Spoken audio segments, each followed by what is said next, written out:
بسم الله الرحمن الرحيم.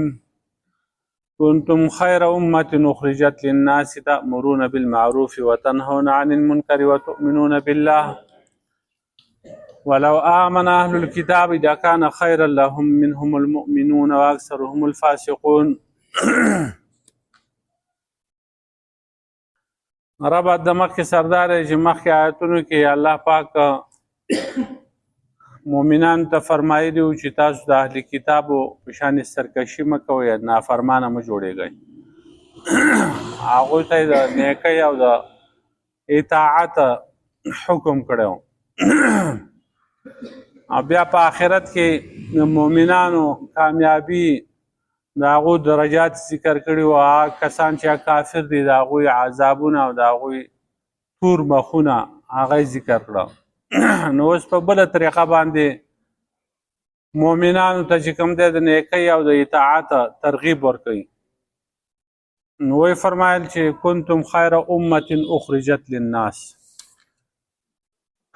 وی تاسو غوره امت یا یې تاسو غوره امت اخرجت للناس چې تاسو ویستلی شوي پیدا شوي للناس دپاره د خلقو.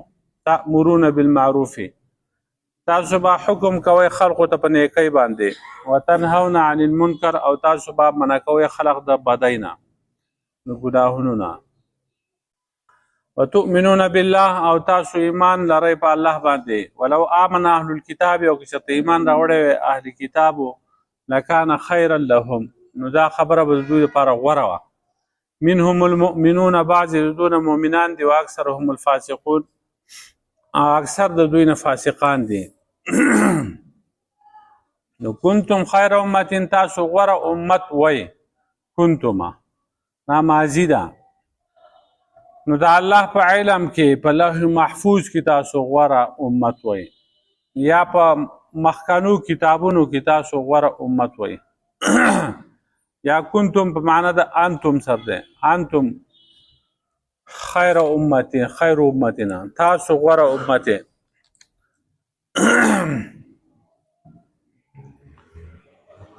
نو دا امت چې کوم دی دا غوره دی د ټولو امتونو نه.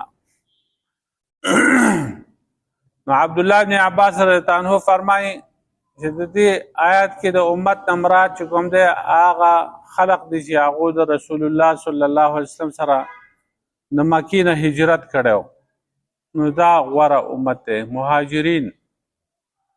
دویم قول عمر ابن خطاب رضی الله تعالی عنه دی.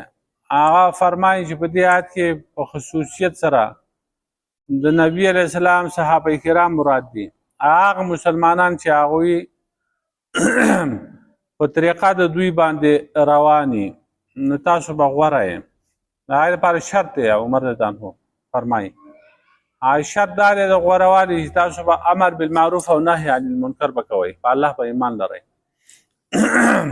او بحث بن حکیم هغه د خپل پلار نه، هغه بیا د خپل پلار نه، یعنې د نیکه نه روایت کوي چې نبي علیه السلام وفرمایل چې واورئ ای خلقو، تاسو اویا امتونه پوره کړي دي، تاسو په ټولو کې په آخر کې راغلي، او تاسو د الله په نسبت باندې د ټولو نه غوره یې. او بل روایت کې راځي چې نبی علیه السلام کعبې ته ټیک لګولی و، ډډه یې لګول وه. وی فرمایل چې تاسو به د قیامت په ورځ اویا امتونه پوره کوئ، او تاسو چې دی د اویا امتونو کې د ټولو نه غوره امت یې، او د ټولو نه په آخر کې.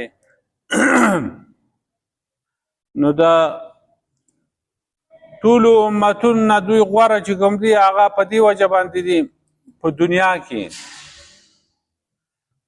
چې خلقو ته به د نیکۍ حکم ورکوي، او د بدۍ نه به خلق چې کوم دی هغه منع کوي، او صحیح ایمان به راوړي، صحیح صادق کامل ایمان. نو په ورځ د قیامت چې کوم دی هغه شپږ شلي صفونه دي. نبي علیه السلام وفرمایل صحابه کرامو ته چې ستاسو دا خوښه ده چې تاسو الله پاک د ټولو جنتیانو څلورمه حصه جوړه کړي. نو صحابه کرامو وویل الله اکبر، سبحان الله، موږ په دې باندې خوشحاله یو. نبی علیه السلام بیا وفرمایل چې تاسو په دې خوشحاله چې الله پاک د ټولو امتونو نه په ټولو امتونو کې په ټول انسانیت کې تاسو د جنت درېیمه حصه وګرځئ. نو صحابه کرام خوشحاله شو. الله اکبر سبحان الله. بیا نبی علیہ السلام فرمایل چې تاسو دا غواړئ چې الله پاک تاسو د ټولو جنتیانو په نیمه وګرځئ. تاسو نیم تاسو نیم دا ټول امتونه د آدم علیه السلام نه راواله د دې وخته پورې. نو صحابه کرام سبحان الله الله اکبر خوشحاله شو. نو نبی علیہ السلام فرمایل چې تاسو به 2 درېیمې. یو حدیث کې راځي چې ورځ د قیامت به د ټولو امتونو 6 صفونه جوړ شي. په دې کې به 80 صفونه د دې امتي او 40 صفونه چې کوم دی هغه به د نور امتونو 2/3 شو. 1/3 چې کوم دی هغه د نور ټول امتونه شو. 2/3 به دا امتي. او بل یو حدیث کې راځي چې الله نبی علیہ السلام فرمایي چې الله رب العالمین به پر ورځ د قیامت 80,000 کسان چې کوم دی بغیر د حساب او بغیر د عذاب د جنت ته داخل کړي. ابوبکر صدیق رضی الله عنه ورته وویل چې زیات کړئ ای د الله رسول سلام. نبی علیہ السلام وفرمایل چې د هر یو کس سره به 80,000 کسان جنت ته ځي. نو عکاشه رضی الله تعالی عنہ پاسېده ویل د الله رسول صلی الله علیه وسلم زما لپاره دعا وکړه چې ما هم الله پاک په دغه بې حسابه بې عذابه کې داخل کړي. نبی علیہ السلام د هغه لپاره دعا وکړه وی انت منهما ته د دوی نه. نو بل یو انصاري صحابي پاسېده وی زما لپاره هم دعا وکړه. نبی علیہ السلام وفرمایل سبقک بها عکاشه. ستانه په دې خبره کې عکاشه مخکې شوی دی. د هغه لپاره بیا دعا ونه کړه. او د عکاشه د تانو لپاره دعا وکړه ته د دوی نه. 80,000 کسان بغیر د حساب کتاب نه هغه به داخليږي. او هر سړي سره به 80,000 کسان نوري. او یو روایت کې 4 لک راغلي. په یو روایت کې 9 لک هم راغلي. 9 لک کسان په بې حساب بې کتابه جنت ته داخليږي. نو دا وجه څه ده؟ وجه دا ده چې دا داسې امت دی چې د نیکۍ حکم به ورکوي خلقو ته او د بدۍ نه به خلق منع کوي او کامل ایمان به په الله باندې لري. نو دلته چې کوم دی هغه تؤمنون بالله چې کوم دی هغه رسو کړ دی. تعبرون بالمعروف وتنهون عن المنکر. امر بالمعروف نهي عن المنکر مخکې کړ دی او تؤمنون بالله دا رسو کړ دی. حالان کې هیڅ عمل بغیر د ایمان نه قبول نه دی. اول د ټولو نه اول ایمان دی بیا رسو چې کوم دی امر بالمعروف او نهي عن المنکر ده.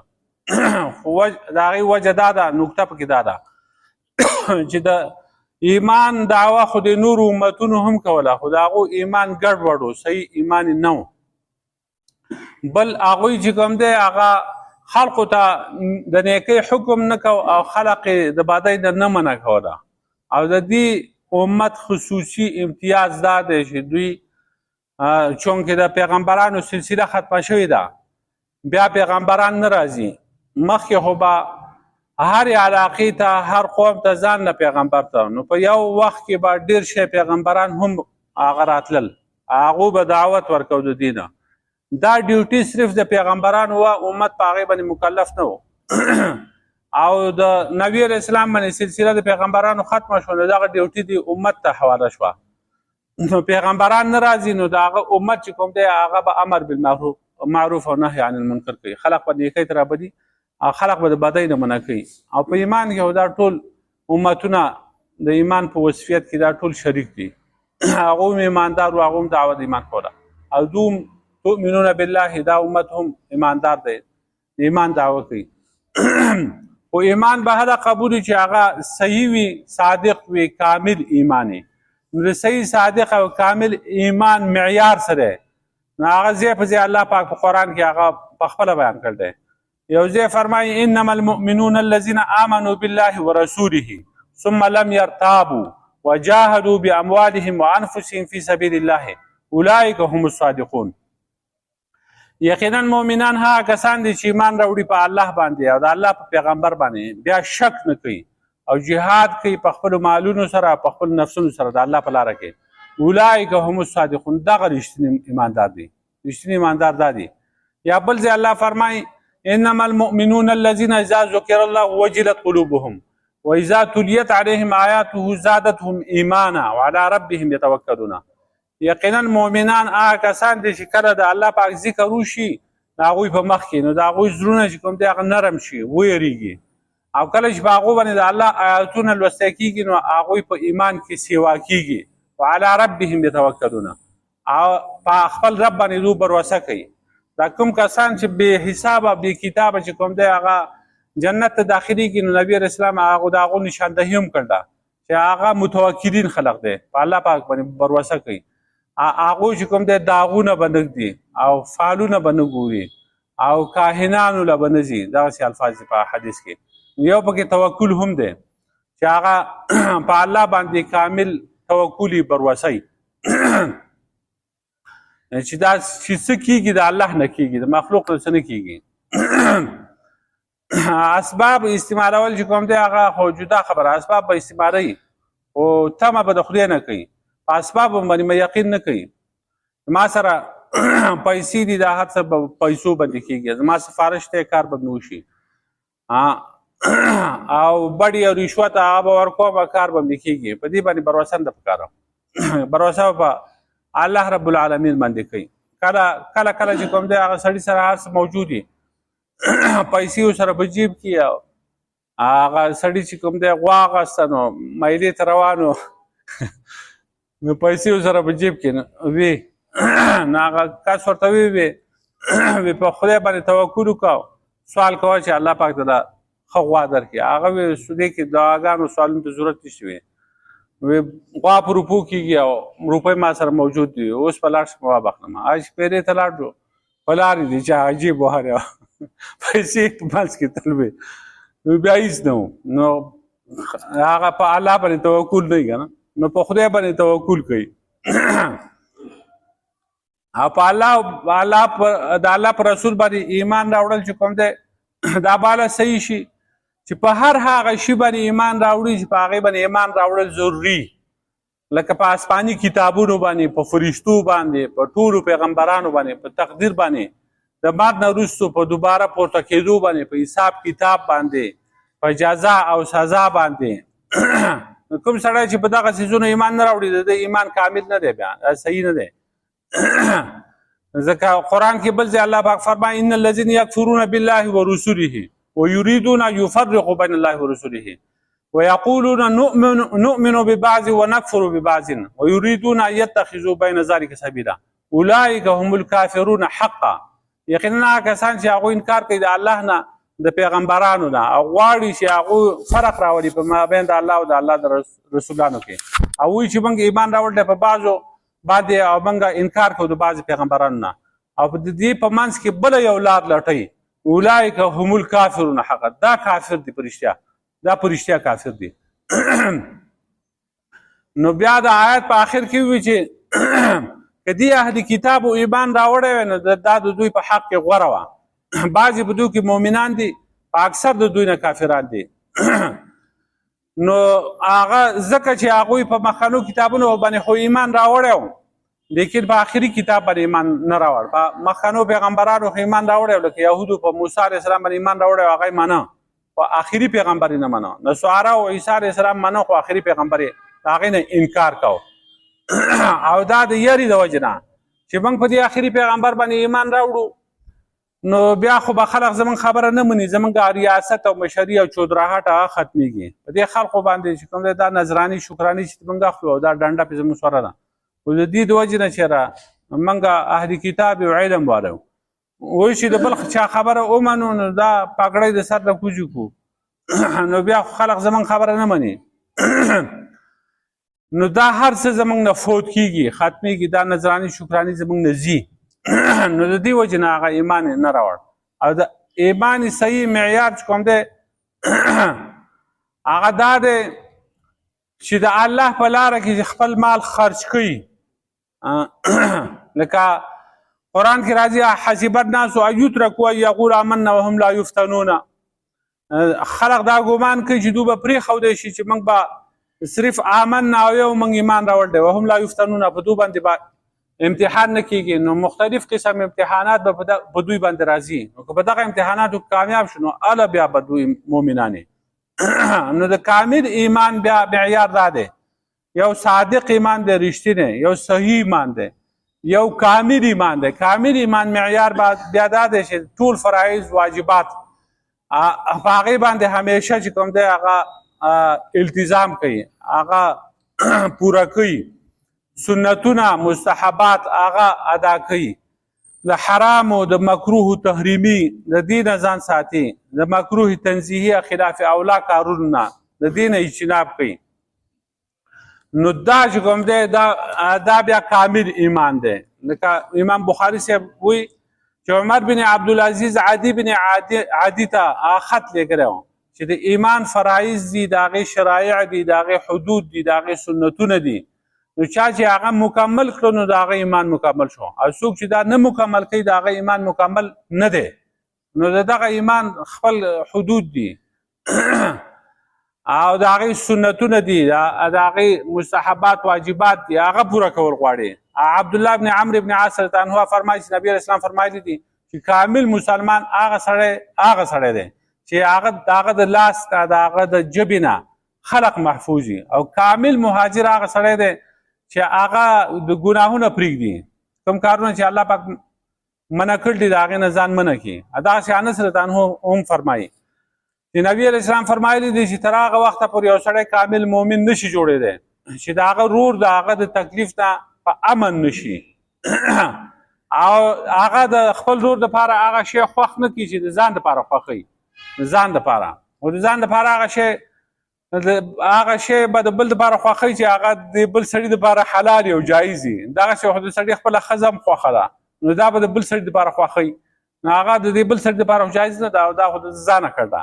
چې کومه جایز کارونه دي نو هغه کارونه د بل مسلمان دپاره خوښ کړي، نو هله به دی کامل مسلمان یې. ابو هریره عنه فرمایي چې نبي علیه السلام فرمایلي دي چې زناکار د زنا په وخت کې کامل مؤمن نه دی، او غل د غلا په وخت کې کامل مؤمن نه دی، او شرابي د شراب څښلو په وخت کې کامل مؤمن نه دی، او لوټ مار والا او ډاکو د ډاکې په وخت کې کامل مؤمن نه دی. عبدالله بن مسعود عنه فرمایي چې نبي علیه السلام فرمایلي دي چې مسلمان ته کنځل کول چې کوم دی دا فسق دی، او مسلمان سره جنگ کول دا کفر دی. دغسې بل یو حدیث کې راځي نبی علیه السلام فرمایي چې د انسان د کفر په منځ کې فرق چې دی هغه مونځ دی. څوک چې مونځ نه کوي، صحابه کرام به وایي چې موږ به یو سړی پېژانده په مانځه سره، چې چا به مونځ نه کوو نو هغه موږ دا نه ګڼله چې دی مسلمان دی. مونځ به هغه سړي پرېښوده چې هغه به کافر و یا به منافق و، ښکاره منافقه. بل هر سړي چې کوم دی هغه مونځ نه شو پرېښودی چې هغه د ایمان دعوه پیدا لرله. نبی علیه السلام به هره خطبه کې دا فرمایله چې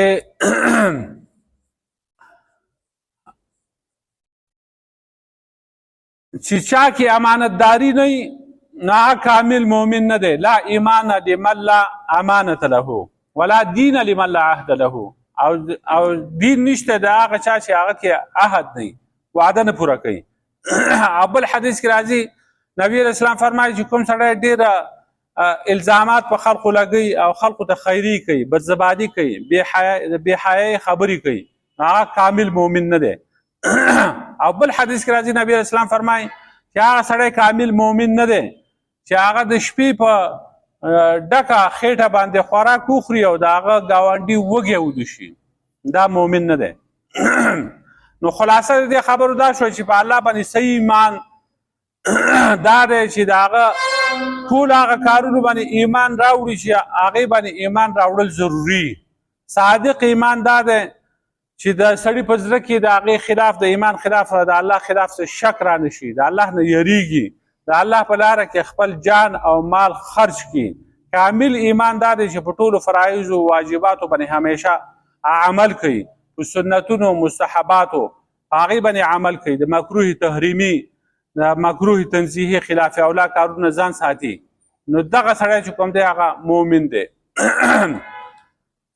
نو فرمایي چې کنتم خیر امت، تاسو غوره امت یې، اخرجت للناس، تاسو پیدا کړی شوي د خلقو دپاره، د خلقو د فایدې دپاره، لام دپاره د فایدې دی، لانتفاع الناس. تأمرون بالمعروف، چې تاسو امر کوئ خلقو ته په نیکۍ باندې، وتنهون عن المنکر، او تاسو خلق منع کوئ د بدۍ نه، وتؤمنون بالله تاسو ایمان راوړئ په الله باندې ولو آمن اهل الكتاب لکان خیرا لهما که چېرته ایمان راوړی وی اهل کتابو یهود او نصاراو په دې آخري کتاب آخري پیغمبر باندې لکان خیرا لهم نو دا خبره به د دوی دپاره غوره وه منهم المؤمنون بعضې د دوی مؤمنان دي واکثرهم الفاسقون اکثر د دوی فاسقان دي بعضې مؤمنان او اکثر فاسقان دا بیا وروستو د دې تفصیل لا هلته بیانوم انشاءالله ربنا ظلمنا انفسنا وان لم تغفر لنا